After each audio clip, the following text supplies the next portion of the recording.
దిల్ దివానా title చూసినప్పుడు ఎందుకు వీళ్ళంతా తెలుగు సినిమాలకి ఇంగ్లీష్ టైటిల్స్ హిందీ టైటిల్స్ పెడుతుంటారని కొంచెం లోపల బాధపడుతుండేవాడిని. చూసిన తర్వాత ఈ సినిమాకి టైటిల్ చాలా కరెక్ట్ అనిపించింది. ముఖ్యంగా ఈ మధ్య చిన్న సినిమాలు ఉంటే లవ్ స్టోరీస్లో ఎక్కువ డబుల్ మీనింగ్ డైలాగ్స్ తోటి, బూత్ డైలాగ్స్ తోటి, సాంగ్స్లో కూడా ఏవేవో వినడానికి ఇబ్బందికరమైన మాటలతోటి సినిమాలు వస్తున్నాయి. అందుకనే ఒకసారి చిన్న సినిమా ఈ లవ్ స్టోరీస్ అనేవి చూడాలంటే కొంచెం భయం వేస్తుంది. కానీ ఈ సినిమా చూసిన తర్వాత నాకు అనిపించింది చాలా ప్లెజెంట్ లవ్ స్టోరీ. దీన్ని డైరెక్టర్ చాలా బాగా హ్యాండిల్ చేశాడు. కొంచెం శేఖర్ కమ్ముల స్టైల్ కనిపించింది. ఎవరైనా డైరెక్టర్ తెలుసుకుంటే శేఖర్ కమ్ముల దగ్గర పనిచేసిన కిరణ్ ఈ సినిమా డైరెక్ట్ చేశాడు. అందుకే అంత ప్లెజెంట్గా తీయగలిగాడు అనిపించింది నాకు.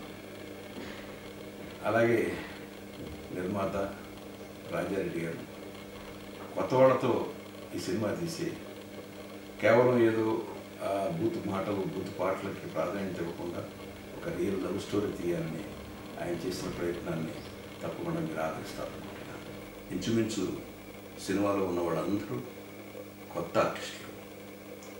అంటే మేము మా లవ్ స్టోరీస్ మేము తీసే లైలా మజ్ను కానీ గోరింటాక్ కానీ లేకపోతే శివరంజని కానీ ప్రేమాభిషేకం కానీ మేఘ సందేశం కానీ ఇలాంటి లవ్ స్టోరీస్ తీసేటప్పుడు ఒక ఫీల్తో తీయాలి సినిమా అని తీసాం. ఆ ఫీల్ కనిపించింది, అందుకే సక్సెస్ అయ్యాయి.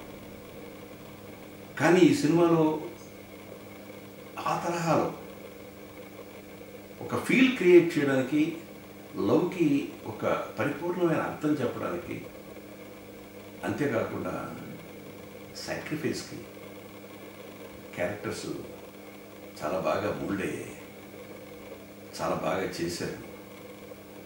రాజ్, రోహిత్ ఇద్దరు మాత్రం పెర్ఫార్మెన్స్ సైడ్ ఎంతో చక్కగా చేశారు. ఎంత బాగా చేశారంటే మొట్టమొదట ఫస్ట్ 2 రీల్స్లో కొత్త అని అనిపిస్తుంది నాకు. తర్వాత దానిలో ఇన్వాల్వ్ అయిపోయి క్యారెక్టర్స్లో ఇన్వాల్వ్ అయిపోయారు వాళ్ళు. అలాగే మ్యూజిక్ చాలా రోజుల తర్వాత చాలా ప్లెజెంట్ మ్యూజిక్ ఈ సినిమాలో వినిపించింది. I think definitely this is a worth seeing film. ఎందుకంటే నెంబర్ ఆఫ్ చిన్న పిక్చర్లు వస్తున్నాయి. జనానికి ఏది చూడాలి ఏది చూడకూడదని చాయిస్లో కొన్ని మంచి సినిమాలు కూడా పోతున్నాయి. బట్ అలా కాకుండా డెఫినెట్గా feel good love and sacrifice ఈ సినిమాలో ఉంది. తప్పకుండా ఈ సినిమా విజయవంతం కావాలని మనసారా కోరుకుంటున్నాను.